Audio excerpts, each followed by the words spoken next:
sad ko inyong atikati. Ug karon aduna na sad ako i-share kaninyo nga usa ka istorya mahitungod sa pagpailog. Ready na ba mo mga bata? Very good. Let's start. Sa isa ka balay adunay inahan nga kamulog gahugas og plato. Samtang ang iyang anak nagtuon lamang kini.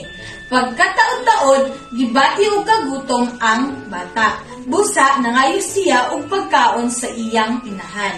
Apan aduna pay gibuhat ang inahan. Kung kamo ang bata, unsa ang inyong maayo nga buhaton? Magreklamo og maglasong kay gigutom na kaayo ka, pero napay gibuhat ang imong mama? Sa ginak ha, kay napapigumanon sa anak ko ha. Diyaw lang sa diya.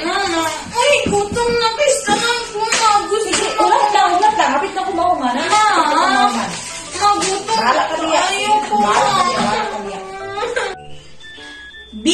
Maghulat o kanusa mahuman ang pagpanghugas o plato sa imong mama o magpadayon sa pagtuon. Sige na, ulat lang diya ha. Kay kapit naman kumahuman ha. Sige ma, magsulat na lang sa kudari tapos mag-solve man ko sa math 1 plus 1 ma. Magulat na ko si Ari ha. Very good. Sige ha. Lutuan ka pa. Sige ma, thank you. Sige. Very good mga bata, ang sakto nga tubag is letter B. Dapat maghulat kita kung kanusa mahuman ang gibuhat sa atong inahan. Dayon para kita na ang atimanon sa atong inahan. Unta na amoy nakatunan sa ako ang i-share kaninyo nga video karon. See you sa next video mga bata. Bye-bye!